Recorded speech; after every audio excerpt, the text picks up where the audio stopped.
Bonjour Guillaume. Ah, la hotline. Alors, qu'est-ce qui vous amène aujourd'hui? Alors, j'ai fait un site internet, mais je ne le retrouve pas sur mon moteur de recherche. Alors, j'ai entendu dire qu'Internet et le web, c'est pas pareil. Peut-être que j'aurais dû faire un site web, c'est ça? Oh là là là là là. Il y a plusieurs questions à traiter là, Guillaume. D'abord, la différence entre Internet et web, et ensuite on verra pour votre histoire de site. Ouais. Internet est un gigantesque réseau d'ordinateurs qui supporte plusieurs types de services. Le courrier électronique, l'échange de fichiers par FTP, le streaming et le web. Le web, lui, est un ensemble d'informations constitué par des milliards de documents reliés les uns aux autres.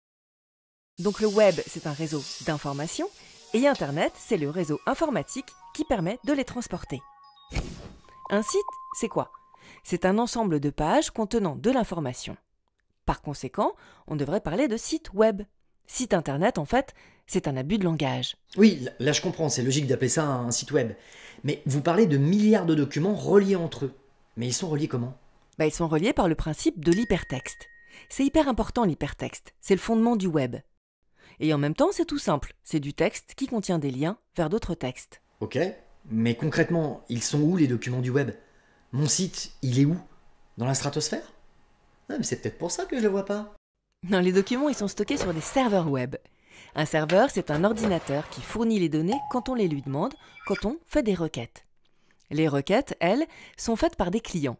Ce qu'on appelle les clients web, ce sont les applications qui se connectent au web, par exemple les navigateurs. Les clients et les serveurs communiquent sur le web selon le protocole HTTP. On va prendre un exemple concret, ça sera plus parlant. Vous cherchez des informations sur le pigeon, par exemple. Vous allez dans un navigateur. La fonction principale d'un navigateur est de permettre la consultation d'informations sur le web. Il y en a plusieurs. Les plus populaires en France sont Chrome, Safari, Firefox. Ce navigateur, le client donc, va vous permettre, via une application comme un moteur de recherche, d'envoyer une requête HTTP sur le réseau Internet. En retour, les serveurs du moteur de recherche renvoient des réponses sous la forme d'URL, qui sont des adresses qui contiennent les pages web. Lorsqu'on clique sur une URL, le navigateur envoie une requête au serveur à cette adresse, reçoit le contenu de la page web et l'interprète.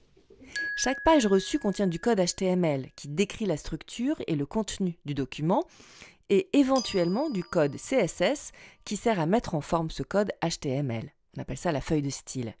Mais c'est le navigateur qui fait le travail d'interpréter HTML plus CSS en une jolie page web lisible par l'internaute.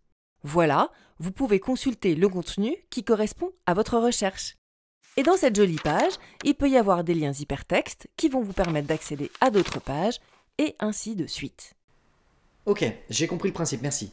Mais pourquoi je ne vois pas mon site? Peut-être parce que la mise en ligne est très récente. Il faut un peu de temps pour que l'information remonte au moteur de recherche. Le temps que son robot tombe sur la page en explorant ou crawlant le web et l'enregistre dans son index en fonction de son contenu et de ses métadonnées. Je l'ai mis en ligne il y a au moins 3 semaines maintenant. Bizarre. À ce propos, je me suis toujours demandé comment les moteurs de recherche classaient les résultats. Il y a des concours de pertinence? De beauté? C'est qui le jury? Le jury, c'est des algorithmes qui utilisent des critères de pertinence, mais aussi des critères de popularité et de confiance. C'est principalement basé sur la similarité de la requête avec le contenu de la page et ses métadonnées, mais aussi sur le nombre et la qualité des liens entrants et sortants de la page.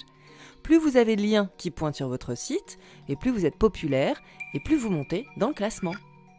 Ah ouais, enfin, c'est un peu facile de se cacher derrière les algorithmes. Il n'y aurait pas des pots de vin? On peut faire du référencement payant pour être mieux placé. C'est tout à fait légal, Guillaume. Après, chaque moteur de recherche a ses propres algorithmes, alors c'est un peu la boîte noire. Difficile de savoir s'il y a des sites qui sont favorisés ou pas.